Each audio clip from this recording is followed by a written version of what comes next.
Welcome to the Hawks Nest live stream show. My name is Brandon Kane, and I thank you for watching today on what is hopefully a wonderful Monday as you gotten through a nice weekend. Happy belated Father's Day to all those fathers out there who hopefully got treated to a very nice day of relaxation, maybe some good food, just some good times. But I thank you guys for tuning in today as we are going to cover some more topics as we wind our way through this off season. And bit by bit, I'm trying to build up a little bit of the slow argument, if you were. I'm going to call that this. The slow argument here towards what the potentiality of a potential championship contending season could look like. Not that you're going to go out there and win it, but that you could ascend to getting to that spot of things. And so bit by bit, as we go through these shows, I'm hopefully building like one brick at a time, a slow case that'll eventually get us the building that is hopefully a championship contender if this stuff kind of breaks into this direction. I think it is feasible. It's just always hard to predict when it will come about to be, especially when you have a lot of young talent that you're just kind of waiting to fully hit that stride, hit that, I'm in my prime, I'm ready to go, here we are. One of the parts of this team, though, that's not going to be about a youngster getting up and hitting his prime or realizing a ceiling that he might have teased coming out of college is going to be the quarterback situation. Sam Darnold is your number one guy. He is locked in there right now. Mike Macdonald pouring a bunch of water over the heat that Mike Salk was trying to create and asking about a quarterback controversy. With Darnold coming out with a couple of interceptions in minicamp, he said, no, that's not going to be the way it is. He is going to be our starter. And indeed, I think even Drew Lock is going to be the number two guy behind him. But Seattle has, of course, taken a very, this is almost understating it, talented quarterback, hyper talented quarterback, I should say, in this last draft in the third round in Jalen Milroe. And the team has indicated that they want to take an approach with this where they're going to try and have Milroe come in for some snaps during the course of a game here and there, that they're going to mix him in. And when I heard this news, I was initially a little bit thrown off by it because of the fact that there has been times teams have tried this type of thing and they get cute with it, and it can sometimes throw the starter off. You know, you have a starter, it's like a baseball pitcher, and baseball pitchers get into rhythm. Football quarterbacks get into rhythm. It's one of the reasons you want to usually, if you're starting out a game, script up some early throws for a quarterback. Get him in that rhythm, get him rolling. And so your rhythm. Okay, come off the field here for the snap.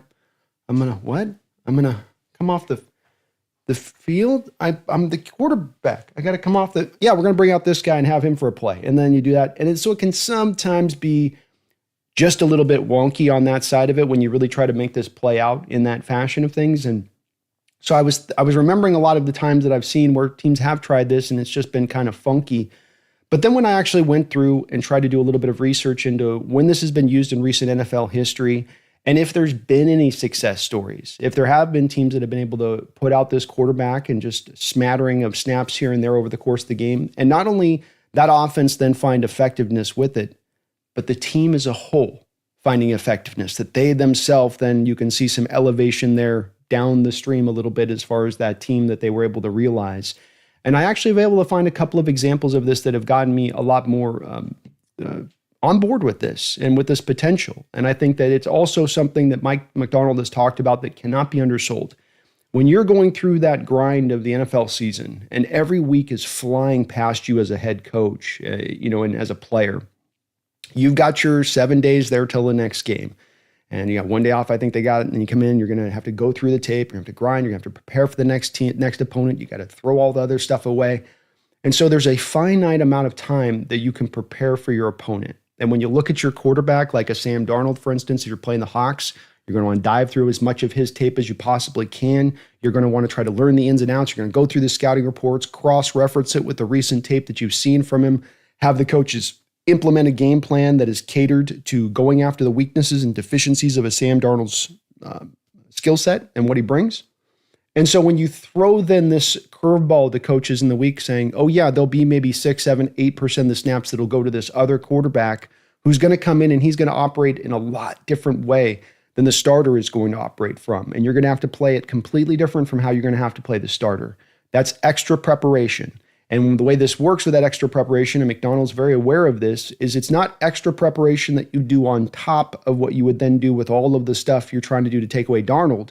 It then has to come at the expense of what you would be trying to put into the time that you'd be setting aside to make sure that you got Darnold on lock for the upcoming game. So you're not also as well able to prepare as much for the starter in addition to also having to prepare for this one guy that comes off the bench. And this is, I think, not just something that's, well, that's good in theory. No, it works this way in practice, especially when you have a guy like Jalen Milroe, so different and really so dynamic with the ball in his hands.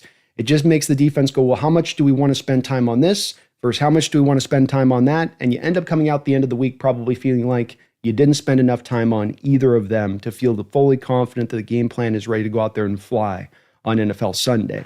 But let's look at a couple of examples I wanted to present to you guys today to hopefully get you kind of a bit, hyped up for the potential of this and for this being something that I think can possibly work. I think you've got to have a real certain direction you're looking to go on this. For instance, you've had times where the Baltimore Ravens would bring out a Lamar, but then they're going to put Flacco out wide and keep him in the game. There's other teams out there that will flip out the starting quarterback and bring in this guy to let him just run it like a quarterback. So I think you got to try to suit him to an exact role rather than trying to use him here and there and here and there.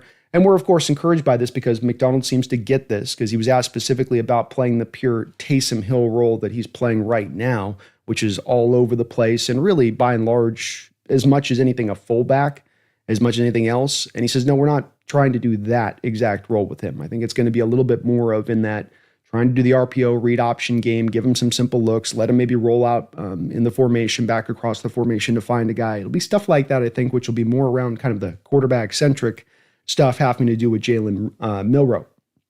When we look at the history of this, I went back, and the first guy that came out to me that jumped out to me on this one was Cordell Stewart. So Cordell Stewart, out of Colorado, had a really great career at University of Colorado. Very productive player. Came out at a time when teams just could not appreciate quarterbacks with these wheels. Nobody was going to give an opportunity to a guy like this unless he had the prerequisite size. And I don't think Cordell was the biggest guy. He wasn't small, but he wasn't big like 6'5" big. And he had a good arm. He did, and he had wheels in a lot of ways. If you're looking for a direct representation of a player that you could kind of comp to Jalen Milroe as far as historically speaking, I don't know if Cordell Stewart wouldn't be maybe one that's kind of apt. It's a very cool player coming out. They called him Slash back in 95. But he came onto that team in 95, coming out of University of Colorado, onto a very talented Pittsburgh Steelers team. And in fact, that very first year with him in there, and I think he had 30 rushes, and he had a couple of passing attempts, and I think they even threw to him a couple of times. He actually found a little bit of headway there that season, and then it benefited the Steelers team as they were able to get all the way to a Super Bowl before they ran into a juggernaut, an absolute buzzsaw in the Dallas Cowboys in 95, who were in the midst of their dynasty, and so it just sort of slapped him down. The other part there that was tough is that the Steelers were rocking Neil O'Donnell as their starting quarterback, who I even think Sam Darnold's probably even better than Neil O'Donnell, I would say. But good success, well, great success, actually, and then great success in the very first season. They get all the way to the Super Bowl in that first year in 1995, and then they follow it up the next season with him serving in the same role in 96, getting all the way to the divisional round. So you got a success story here of them using him heartily throughout the time there. It sort of encouraged them beyond that with the Steelers to where they went and Antoine Randall L. was a college quarterback that they eventually drafted in there. Hell, I think even Hines Ward might have been a college quarterback too. And they would often use those guys on trick plays, I think, kind of remembering some of the success that they had with Cordell Stewart there and what he brought as far as that just extra element that you just have to prepare for, that's hard to deal with, that not every NFL team has in their back pocket to unleash every given NFL Sunday. So Cordell went on to have a pretty good career. He did end up becoming a starting quarterback for the Steelers for a given time.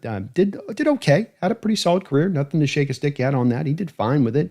Had some initial 2 years, though, that were very highly successful. And so if you are looking on some of this for some, hey, was there some immediate impact on these teams that went to this sort of two quarterback approach, the double dragon approach?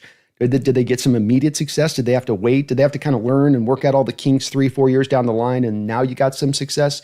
Well, actually, it would kind of seem to me like the first year is almost as much of the success as you'll find on some of these guys where there is the real bright success story, and that you were seemingly able to catch so many of these defenses off guard with the lack of preparation and with the lack of seeing it, that allowed you to kind of break through on that in that first year and have as much of that success.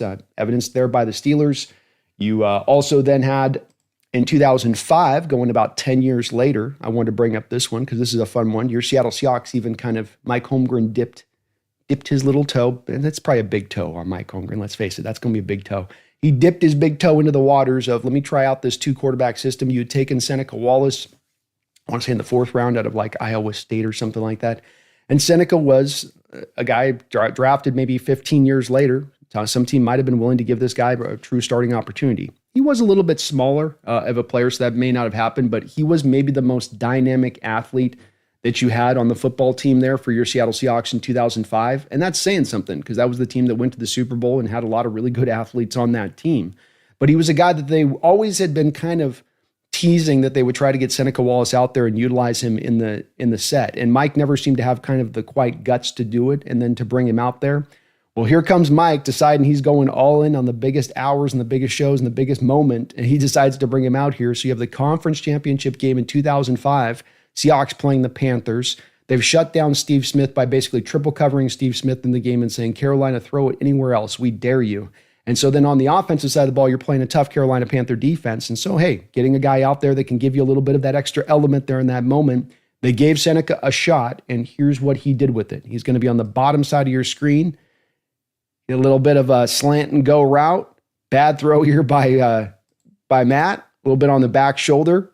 But look how he's moving for a quarterback there, huh? I mean, that's a QB back in 2005 moving like that.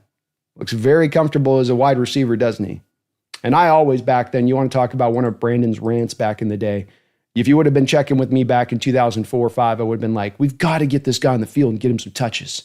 He's too dynamic. So conference championship game, smoking up Ken Lucas, former Seattle Seahawks 3rd round pick. There is 23, by the way, just to give you guys a little bit of extra historical perspective there.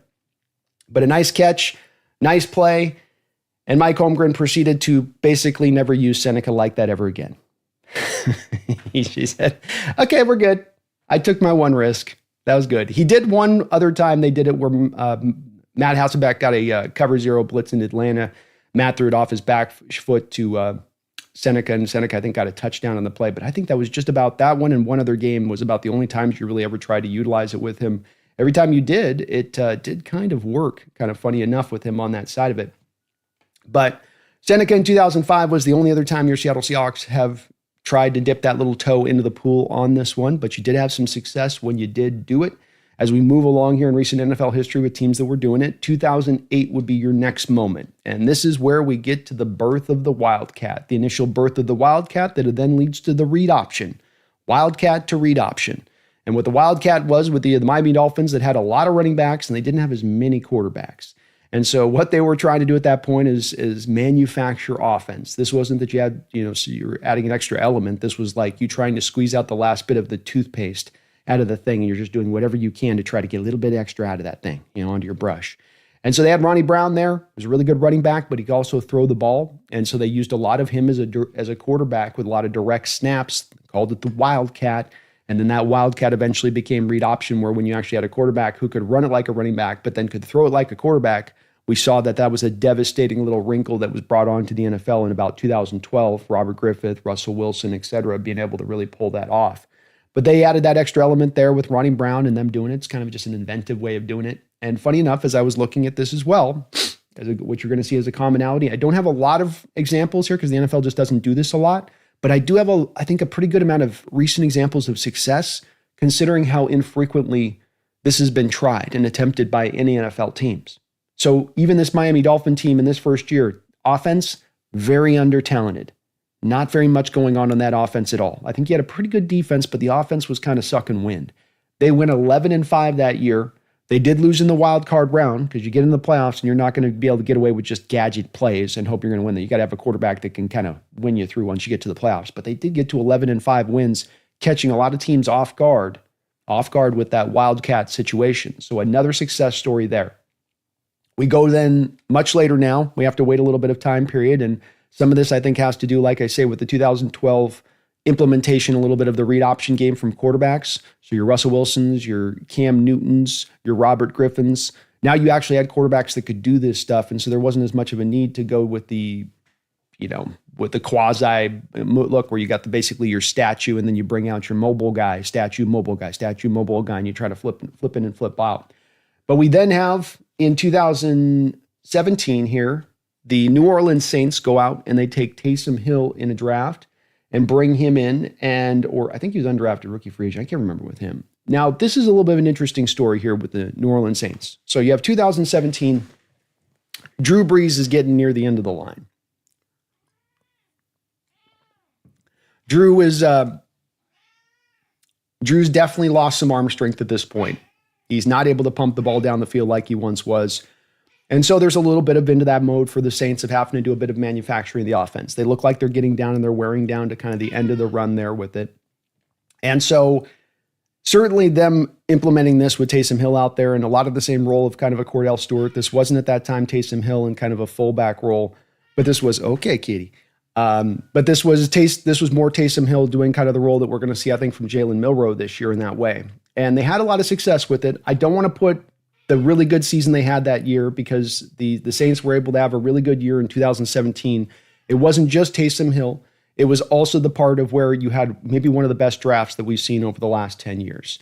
First round, you took Marshawn Lattimore, Pro Bowler, Ryan Ramczyk, I believe he was a Pro Bowler, Marcus Williams might have been one as well, Alvin Kamara, Alex Anzalone, Trey Hendrickson. They took Trey Hendrickson in the third round. You talk about a hell of a draft there for that Saints team. So that did help propel them in a major way. But you also had Taysom Hill coming in there, spelling Drew Brees at times, helping you get around a little bit of some of the issues there when it came to, him not being able to kind of just pump the ball down the field like he was in those early 2010s, where that Saints offense at times could be damn near unstoppable.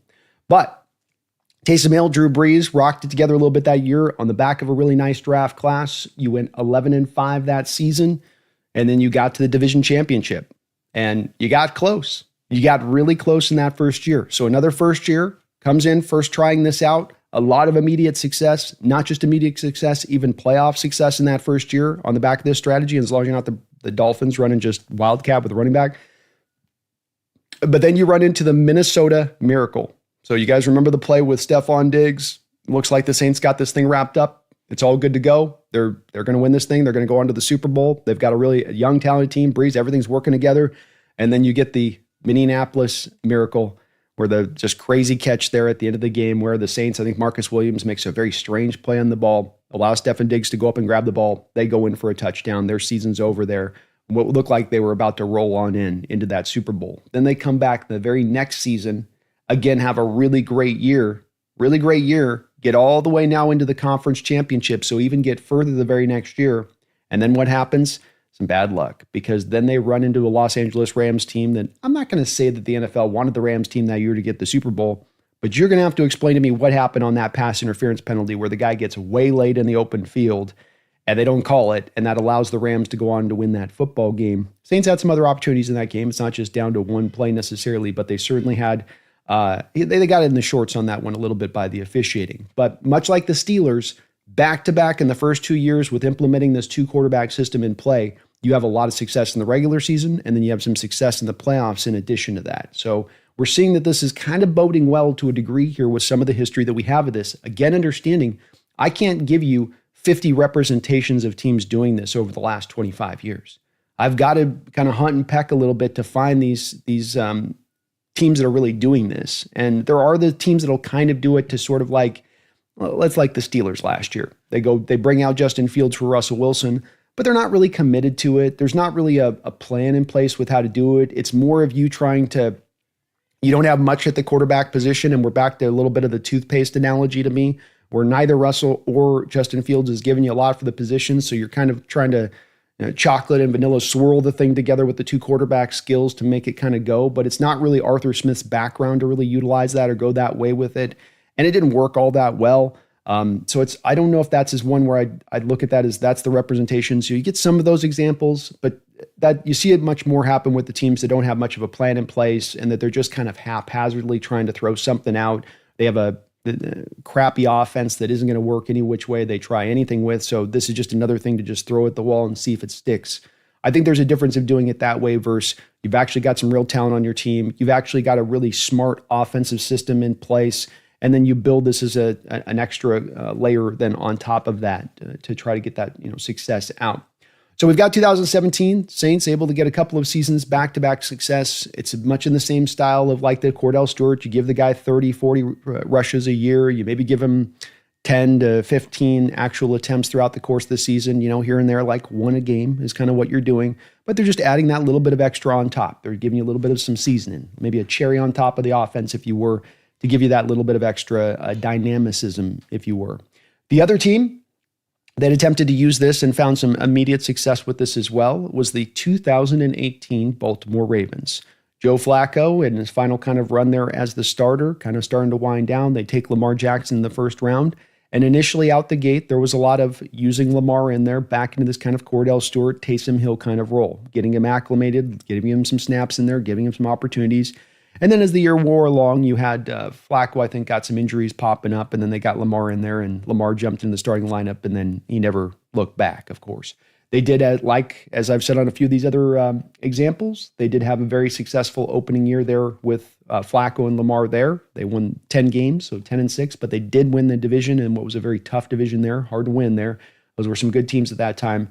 But then they did lose in the wild card. This was the beginning of a little bit of the narrative on Lamar that maybe in the playoffs, his style of play doesn't take as well. I think he's kind of disproven this, and he's grown his game, and he's gotten better with time. But that was definitely that first year that they kind of ran into that. So all four of these examples you see me provide you in recent history with this, with teams that actually, to me, had the most equivalent-like plan in place to what I think we're going to have with Jalen, have found not only success in their utilization, that both quarterbacks were still able to go out and perform well, so that throwing off the rhythm thing wasn't as much of a real point of emphasis there they had to worry about. But then they also did have that real initial great success where they won the regular season. They got into the playoffs with the back of this. And we just come back to, again, on how hard it is to deal with these teams when you've got to prepare and you only have that week to prepare for each individual team. And so many teams can run so many different things, and every team can be so unique in their own way. And then you have this one extra thing that you've got to prepare for in the slog of the season. And that makes it really hard. And it could as well then free up things then for your quarterback and the rest of your other offense where, hey, that defense can't pay as much attention and time to this normal stuff we do because they've got to divvy up some of their time to have to deal with the dynamic quarterback we're going to bring off the bench from time to time. And that's going to make the offense better to the other side as well. Maybe it'll make the running game a little bit better because they can't be in on as many details in the run game and the gap fits and whatnot. Maybe I'm dreaming with this. You guys let me know what you think. Do you think this 2-quarterback system can work here with Jalen Milroe and that you can bring him out there for maybe 7% of snaps here and there, or I think they said 8%, something like that? Get him out there and let him just work some rudimentary concepts, some simplistic stuff. You're not going to ask him to do a whole lot, but just to give him that extra different look, and then maybe helps to kind of on an offense that we're looking at. Man, is the line going to come along? Is Sam Darnold going to be able to replicate what he did last season with the Minnesota Vikings in his play? Can we get enough out of the wide receiver room?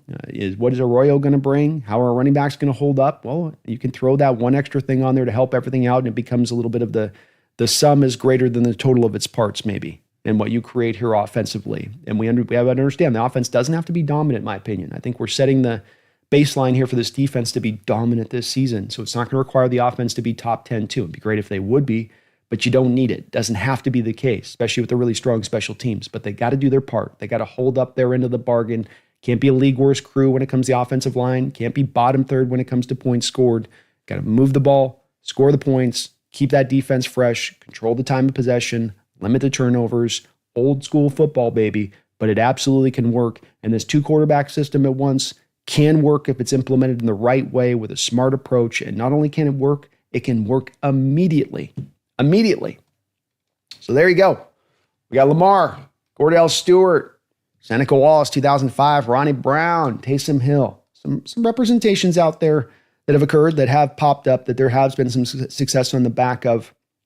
We'll see what plan they try to implement here with Jalen Milroe. I think that there's a lot of cool little wrinkles that you can utilize with him on this. And boy, he is 4.3, 740. I think he ran on his pro day. And this is a guy with a cannon rocket arm on top of it. So you can't just play the legs. You also got to play to depth. You're not going to get a pop gun arm. So you're like, well, everything past 50 yards, we don't have to cover. Just squeeze everything up. And then the zone coverage we run, have the guys side-eyeing Milroe to come help out on him as a scrambler if he tries to run away. Can't do that. You got to kind of play him a little bit legitimate in that way, and that he can still make those kind of throws if you're going to try to just buy into stopping his legs and what he does with the running the ball. You guys let me know, though. please do, if you can, for me today, hit that like button. I would really, really, really appreciate it. It helps the channel grow, and you guys have been doing awesome with that as we've been having a really good off season of growth. Been very happy to see how we've been rolling along. I hope everybody's having a great Monday and had an awesome Father's Day. We'll probably be a little in and out today pretty quick. I've got 2 shows lined up tomorrow. We're going to be taking a look at Rick Woolen and kind of trying to get our head wrapped around Rick Woolen. And it's going to be a good show overall. But we're going to look at Woolen's last year, and we're going to kind of try to break down bit by bit what rolled out in last year and what's kind of complicated about his story coming into this season. And that you'd love it to be going in the 4th year, right there in stardom. He's rolling along, about ready to get a contract extension. But instead of saying that with Woolen right now, we're still going, boy, I don't know if he's going to quite realize that final form that, he does definitely have. The ceiling is definitely there in him, but just doesn't seem, just getting very close. He's right there on the edge, I'm telling you. And he did improve in some ways last year, but we're going to be going a little bit deeper into him. Derek Halden the next day after that, and a couple shows as well lined up. We got the NFC West Roundtable is going to be looking at the defensive possessional rankings here tomorrow at 6 o'clock Tuesday. So 2 shows tomorrow coming at you, and then a couple more shows throughout the course of this week. We're going to just keep ripping and rolling with you guys. I appreciate you guys watching, though. Thank you for hanging with me throughout the off season.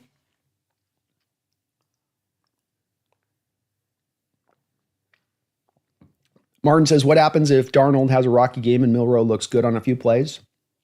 Do we end up with some of the fan base calling for Milroe to take over as a starting quarterback? I think that that's an inevitability that's always going to happen in this situation. Even if, Darnold has a rocky game after having 8 straight strong games, Martin. I mean, I'm may sound like I'm joking on this, but he could literally go out there and have like 8 games in a row where he throws for 275 yards, 2 touchdowns, no interception, maybe an interception here and there through the couple of games. Comes out through 8 games and he's got 20 touchdowns and 3 interceptions, but he had 2 interceptions in one game on game 8 of it, Martin. And I think that he'd have the fan base going, well, is it time for Milroe? Now, the thing I'd say about this is that that's not then, Martin, shade to be thrown at the 12s or that's some failing of the fandom. I think that this is more of the nature of the beast thing where there's just a general pull from fans. There's a saying here that the most popular player in the locker room in any NFL locker room is usually the backup quarterback a lot of times if you don't have a great quarterback. And so this is just going to be the nature of it when you don't have the guy that's firmly suited and in place and is the guy and has already proven it, has the pelts on the wall and doesn't have to, overcome it. So that's going to be the way this is going to roll a little bit. But I think that Seattle very much understands that this is not the way to go. This is not the way with Milroe.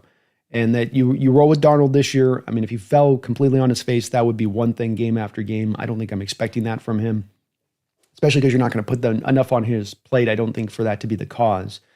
But I also think they understand how rough Milroe is there, Martin, and that he needs his time to develop.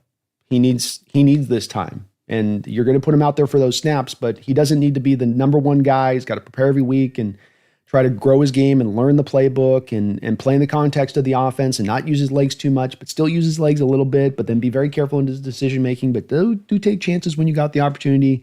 Push, pull. That gets hard as a young player when you're trying to learn the sport. I think the team's going to know that. They're going to give him the time. It's what he absolutely needs here is that time. But Martin, you bring up a point that's going to be something we're going to run into. There's no 2 ways about it. And that there's going to be plenty of fans that are going to be banging the drum for Milroe. He is the fancy new toy. He is the guy that you're going to be able to take out of the box. It's going to have that new smell to him on that. Darnold's the guy that's been through a couple of teams, bounced around a bit. He was at one point a bust. That's not as exciting for people on that, where they go, he's fine, but this guy, look at that arm, 4.37, especially that with the skill set of Milroe, because he's got those bright attributes that he brings that are so unique. That's going to just draw people that much more to saying, get him out there. Get him out there. Dogzilla, who was it that Geno threw a lateral to in a game last year who then made a pass? So you did Charbonnet. What you did is they did it twice, I believe, but they would run a bubble screen, I think, to Charbonnet, and then they would have JSN run behind him, and then JSN would throw the lateral to him. It's interesting you say that, Dogzilla, because I've heard in doing you listen to podcasts and listen to people talk on in NFL circles a little bit about maybe some of the ways that this is going to come about as far as coming back at these man match concepts that you're seeing in the NFL right now, cover 2 shell, then maybe some of the lateral game could be a way to sort of counter some of this. And there's not a lot that I would want to build off of Grubb's play calling last year. There's not a lot there that I'm like, yeah, that was great. That was great. Let's bring this with us to Kubiak. Bring that with us, guy. Most of it, you'd say, throw it kind of in the trash. None of that's really going to bring over here. But I would say the gap scheme, it's not zone centric, but implementing some of those gap plays in this scheme with the offensive lineman that can move in space, and even just for Charbonnet who can run it really well. I'd love to see that brought back into play. I'd love to see the tunnel screen. I mean, JSN alone had about 5-6 big plays on the back of tunnel screens last year. I'd like to see the tunnel screen brought back into play too, because that was very, very, very effective. But then the lateral. We only ran it, I think, twice last year, but both times it was really, really effective. And I think in the Detroit game, it was like 3rd and 17, and we got a first down on the back of it, Dogzilla. But I legitimately this last week heard somebody mention on some podcast about the fact that they were hearing that maybe this was going to be one of the adjustments that offenses were going to make for the cover 2 shell, is maybe starting to implement some more laterals because it would work against some of the looks that they're getting.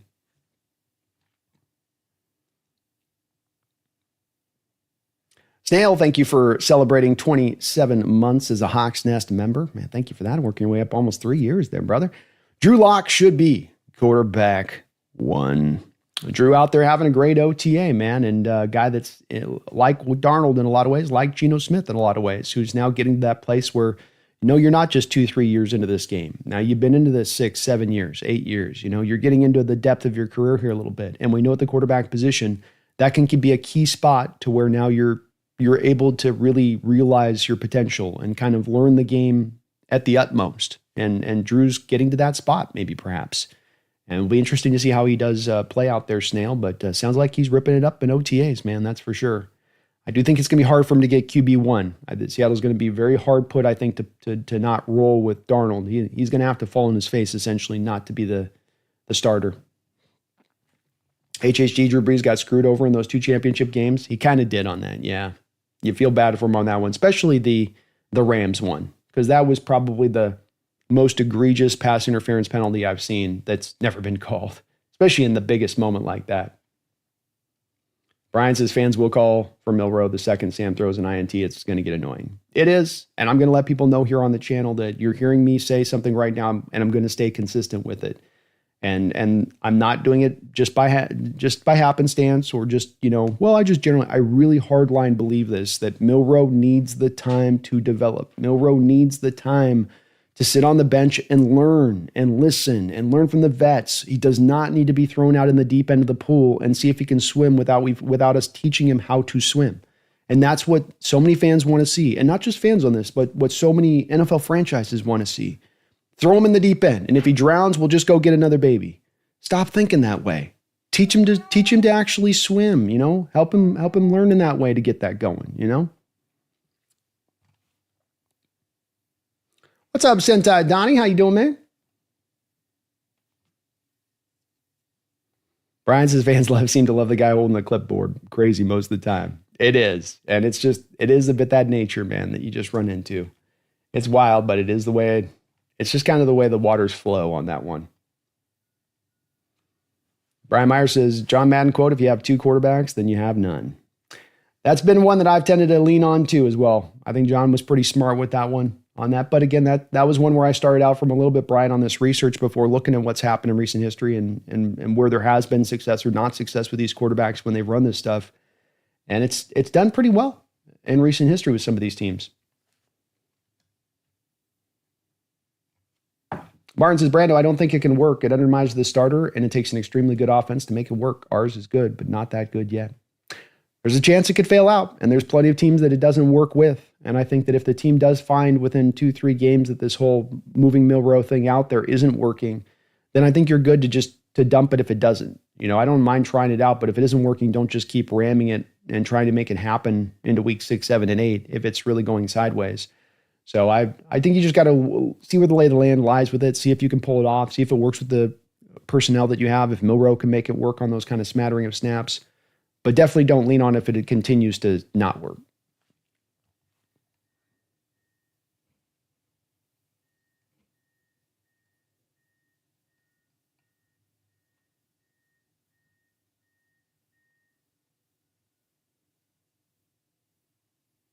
Chris says a lot of fans have zero patience and expect perfection every play. Just not a reality. It's very true, man. It's very true. And it's you want to give the things the time. And Seattle's building this thing right and true and properly, and it's going to take some time to get it built right. And that includes the quarterback position and having the guy's going to be your signal caller. And they're trying to figure that out right now. And you got to let that, situation play out. Let the best man win. Let the cream rise to the top. That's what we're doing right now. JL says Torrey Horton can throw right. Maybe he'll get in some trick plays. Oh, there you go, man. You start out with Darnold. You throw a back pass to Jalen Milroe. He starts to run, but then he laterals it back behind the line of scrimmage to Torrey Horton, who's coming back on a fly sweep fake look. Horton grabs it. He throws it down the field for a 50-yard touchdown to Cooper Kupp. And you are absolutely right. 5 of 6, I believe. Bear with me on my memory on this one. 5 of 6, I think, for like 150 yards passing in his career was Torrey Horton. He can sling it.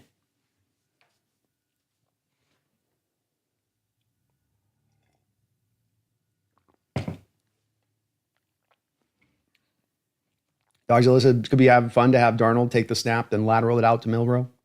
If you got any kind of creativity at all, if you're Dogzilla, to your point, Kubiak, there's a lot of fun looks that you could utilize with these two guys. And you can kind of go crazy with it a little bit. It makes it tough on defenses. Randy says use Milroe as a running back, running a fly route twice a game. Twice a game, use him under center for a read option. I could see exactly that kind of way of doing it. Yeah. You can give him the fly sweep, and then you could kind of treat it like a play action rollout, But instead of it being a rollout, you're just giving him the fly sweep, and then he can look or he can run it. Give him kind of the two-way option there, Randy. I love it. Little Dallas Cowboy. What's up, Brandon? Good to see you again. Great show content. Also, Dak sucks. Well, you got Milton in there now, man, Dallas Cowboy. You got the prodigal son in there now. So Milton will still save you from that Dak Prescott. It's all you guys needed,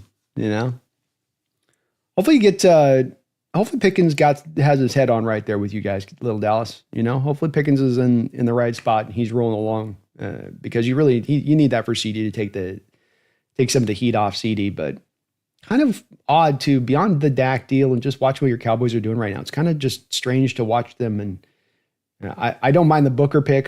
They always are a great team about investing in their offensive line. I kind of jelly at times at how much they do put into that versus us on the other side of it. But they seem like a team kind of in that middle ground territory where they're not really. Are they striving for Super Bowls? Where are you striving for? To try to just make the playoffs? Or you kind of hard to get a read on there with it. But I've said before, Dallas Cowboy, you yourself, many other Cowboy fans we've had come through the chat. I don't think I've had one Dallas Cowboy fan come into my chat that's ever been like, yeah, Dak, he's the man. Everyone before the contract was signed, even before he got his big money a couple of years ago on this Dallas, people were like, no, this ain't it. This is not it. This is not it. I had a dream and this is not it.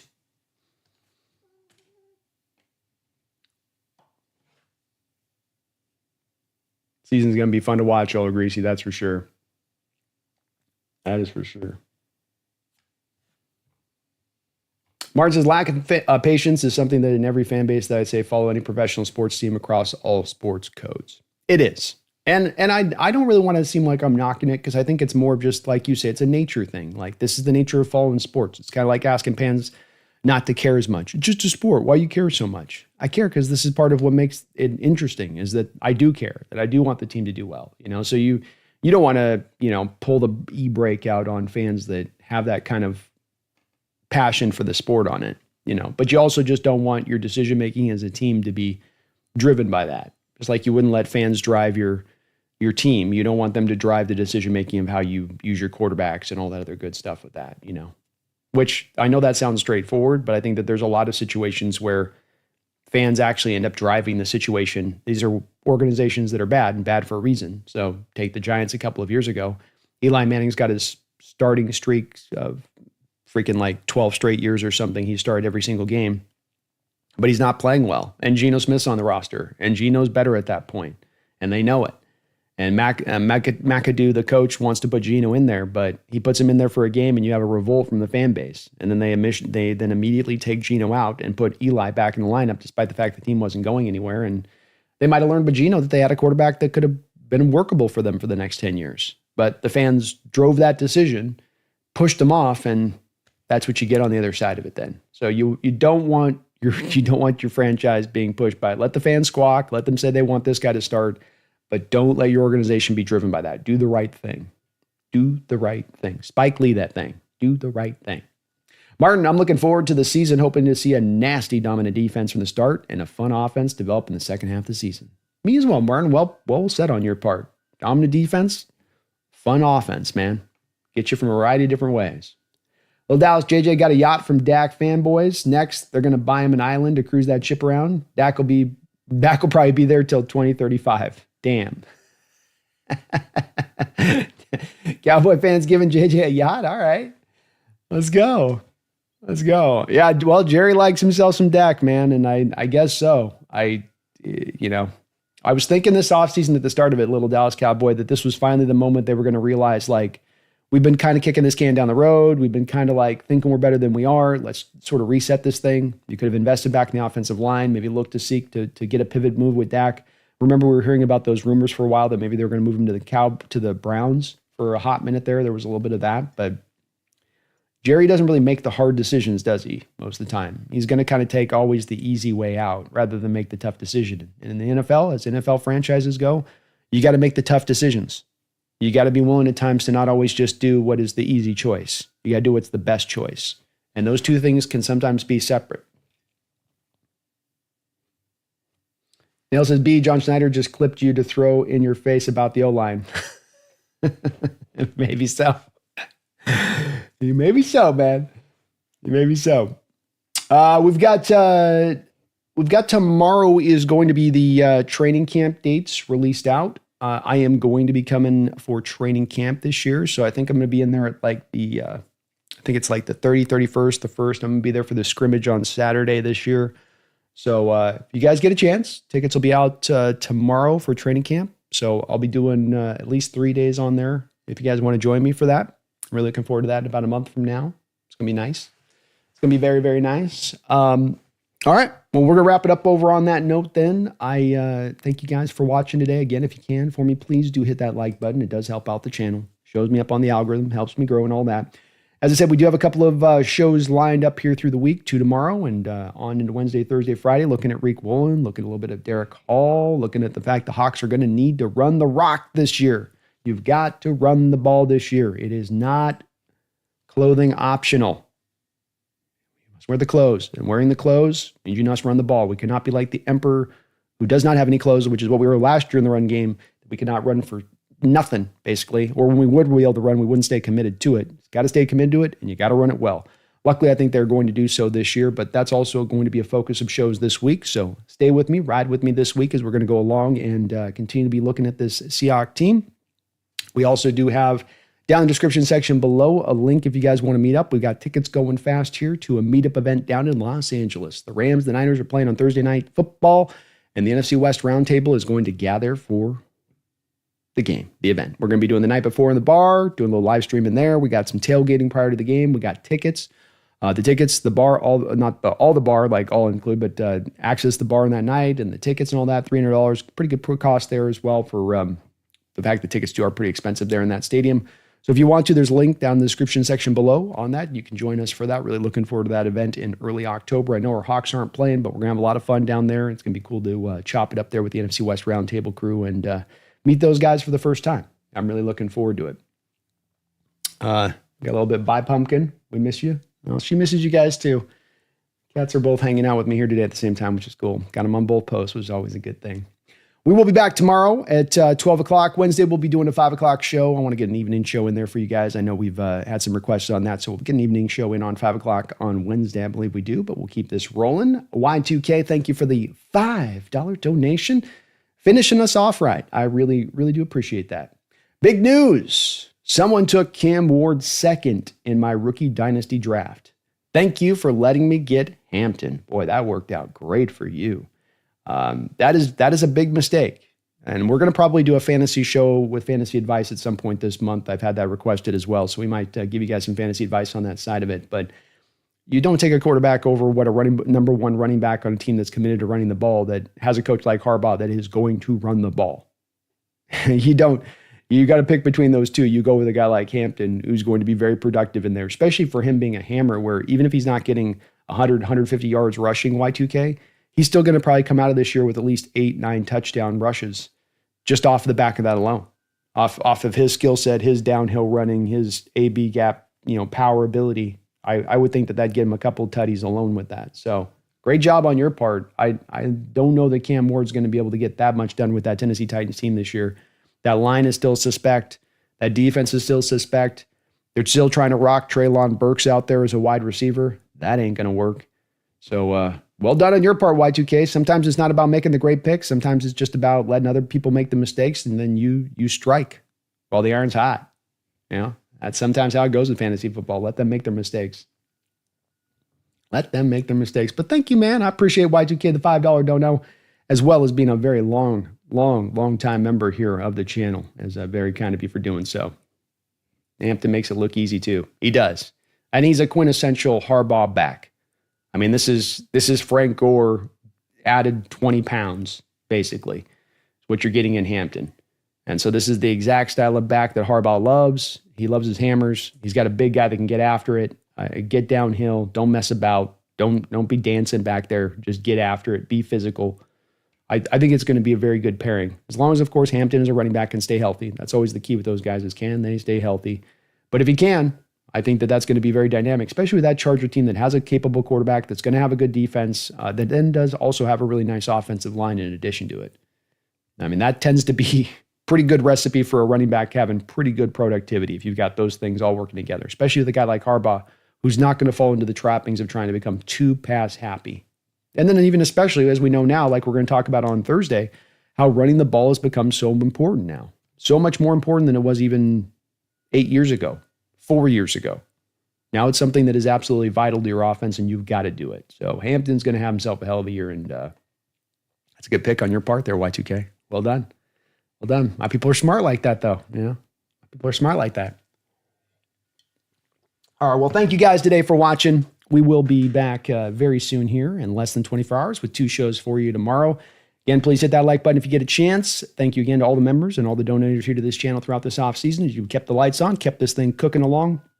Thank you as well to all the new subscribers and people that joined up onto the channel here. I really, really do appreciate it.